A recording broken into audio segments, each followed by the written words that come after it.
Véritable poumon de l'économie nationale qui traite 70% des échanges avec l'étranger, le port autonome de Douala depuis 2020 s'est engagé dans un vaste programme de rénovation et de modernisation de ses infrastructures. Cette instruction du chef de l'État, Paul Biya, prend forme sous le leadership d'un homme, Cyrus Ngor, qui depuis sa nomination en 2016, à la tête de cette structure ô combien stratégique pour le développement du Cameroun, a décidé d'en faire un pôle de référence au cœur du golfe de Guinée, un hub portuaire en Afrique centrale, une place de référence ultramoderne et futuriste.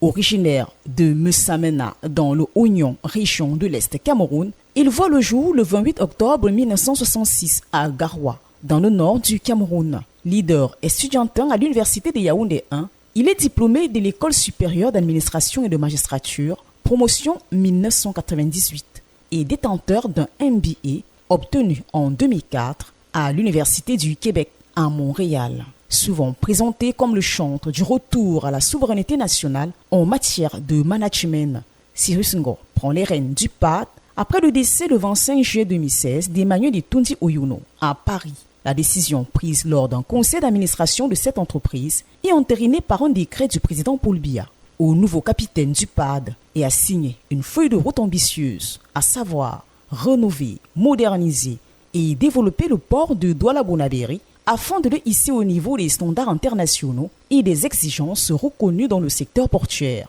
Une mission qui semble difficile et que beaucoup disaient même impossible, car Cyrus Ngor hérite avant tout d'une structure souffrant de multiples maux. Engorgement du terminal à conteneurs et des quais, panne de portique, ensablement du chenal, absence d'espace dédié au traitement des marchandises en transit, stationnement abusif de camions, rouillement d'acteurs dans l'enceinte portuaire, manutention et allotissement poussif d'essence forestière au parc à bois, vétusté des voies d'accès et de circulation, longue file d'attente de dizaines de navires, des semaines voire des mois à la bouée de base. La liste des maux dont souffrait le PAD était exhaustive.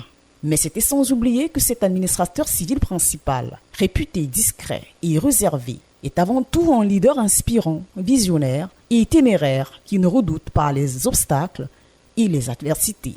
C'est avec courage et détermination qu'un bon capitaine contre vents et marées, il prendra le gouvernail de ce grand malade, naviguant en eau trouble. Il faut noter que Cyrus Ngor n'arrive pas en terrain inconnu au port autonome de Douala, car au moment de sa nomination comme directeur général, il était membre du conseil d'administration des aviations du Cameroun et du port autonome de Douala. Il a également présidé la commission de passation des marchés du terminal à conteneurs du port de Kribi et traitait déjà des affaires portuaires comme conseiller du Premier ministre, participant à la mise en œuvre des politiques publiques dans les domaines fonciers, énergétiques, de l'eau, des travaux publics et des mines et portuaires. Dans ce parcours riche et admirable au sein de la fonction publique camerounaise, il a également été coordonnateur du projet d'exploitation du fer de Mbalam. Sous sa houlette, le PAD a pris un nouveau visage. L'ex-chargé de mission au secrétariat général des services du Premier ministre place son management sous le signe de la nouvelle dynamique. Pour l'imposer, il exige la rupture avec les vieilles habitudes, à savoir une bureaucratie lourde,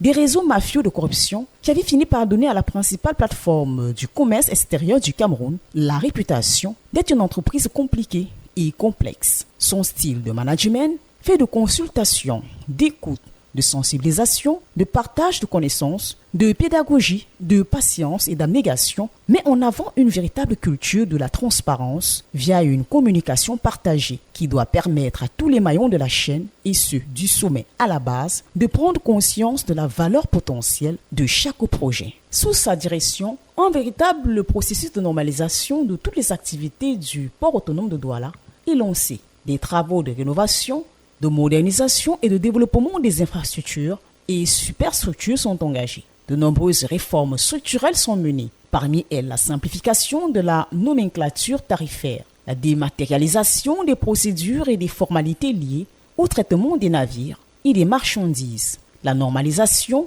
et la réglementation des activités des auxiliaires des professions portuaires, la normalisation du régime des amodiations, la réduction des délais de séjour à quai des navires et l'institutionnalisation du pesage systématique des marchandises. Les résultats ne se font pas attendre. La régie du terminal à conteneurs qui a démarré en janvier 2020, après moult tracasseries, produit aujourd'hui des résultats impressionnants avec un chiffre d'affaires en constante croissance. En effet, plus de 44 milliards de francs CFA y ont été investis entre 2020 et 2023, en volume d'investissement en seulement 3 ans, qui surclasse les 43,4 milliards de francs CFA investis sur le même terminal en 15 ans par Douala International Terminal. En abrégé DIT, l'ancien concessionnaire, une co-entreprise formée par les groupes de logistique Bolloré et Maersk. Le 2 janvier 2020, effectivement, nous sommes venus ici avec les personnalités qui sont autour de moi prendre le contrôle du terminal conteneur sur les hautes instructions du gouvernement.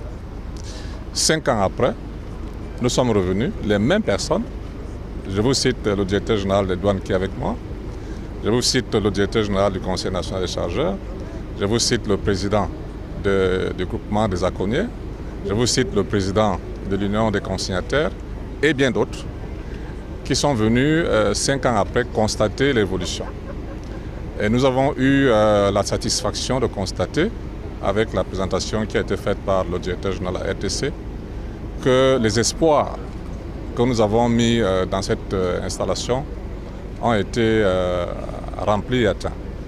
Nous avons vu les travaux qui ont été réalisés, les terre-pleins qui ont été construits, des équipements qui ont été acquis, un personnel qui est totalement motivé, un système d'opération qui est entièrement automatisé.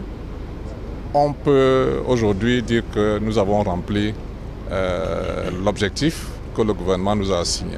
Il s'agit d'anticiper. Vous savez, l'évolution du commerce donne à constater que dans les 10 prochaines années, les volumes qui sont opérés au niveau du port de Douala vont augmenter. Et donc ce que nous sommes en train de vouloir faire, c'est d'agrandir le terminal en construisant un nouveau quai de 200 mètres linéaires et puis en aménageant à peu près 800 hectares, dans 8 hectares de terre plein. Nous sommes également en train de moderniser les opérations en faisant en sorte qu'il n'y ait plus de personnes qui font de la manipulation, que tout soit fait par des machines. Vous avez vu vous-même les résultats au plan financier. Nous allons certainement continuer à les engranger. Et tout ce qu'on peut dire, c'est que nous avons eu raison, sous l'impulsion du gouvernement, à prendre le contrôle du terminal pour qu'il soit entièrement opéré par des Camerounais. La régie du dragage enregistre également de bonnes performances. Entre autres réalisations, figure aussi l'enlèvement des épaves et le désengorgement en voie du port, plus que jamais sécurisé à travers plusieurs mesures dont la construction de nouvelles infrastructures, l'utilisation de technologies de pointe, la mise sur pied de projets tels que Douala Port Security et des clôtures périmétriques éclairées avec vidéosurveillance. Le port autonome de Douala s'est également engagé dans des initiatives de balisage maritime et de pilotage pour garantir la sécurité des navires. Dans le programme de développement du port de Douala-Bonabéry, Cyrus Ngo prévoit également une extension vers un nouveau site portuaire en eau profonde sur l'île de Manoka, dans l'arrondissement de Douala 6e. Depuis 2017, le port autonome de Douala procède régulièrement à des évaluations financières sous la supervision du ministère des Finances, sa tutelle. Ces exercices permettent non seulement d'améliorer sa gouvernance, mais également de renforcer la confiance des investisseurs. Pour la 3e année consécutive, l'entreprise dirigée par Cyrus Ngo a obtenu les notes à long terme A et de court terme A2, attribuées par Bloomfield Investment Corporation, une agence d'évaluation du risque de crédit opérant en Afrique de l'Ouest et en Afrique centrale. Selon l'agence, ces résultats confirment la solidité financière et la crédibilité internationale du port autonome de Douala. Malgré les défis d'un contexte économique mondial tendu, l'entreprise, sous le leadership de Cyrus Ngo, a su mettre en œuvre de manière efficace des programmes de développement stratégique, des actions orientées vers l'amélioration des infrastructures et des services portuaires, qui ont permis d'atteindre des résultats bénéficiaires significatifs. La principale plateforme du commerce extérieur du Cameroun affiche aujourd'hui une flexibilité financière appréciable et une trésorerie confortable qui renforce sa capacité à faire face à des pressions économiques croissantes. Une preuve que les entreprises publiques camerounaises peuvent se démarquer positivement et être de véritables locomotives pour le développement du pays, si et seulement si Elles ont à leur tête des hommes de devoir, de véritables patriotes, à l'image de Cyrus Senghor, dont les acharnements politico-judiciaires et les cabales médiatiques savamment orchestrées contre lui par les ennemis du progrès n'ont pas réussi à ébranler, encore moins à éloigner de sa vision.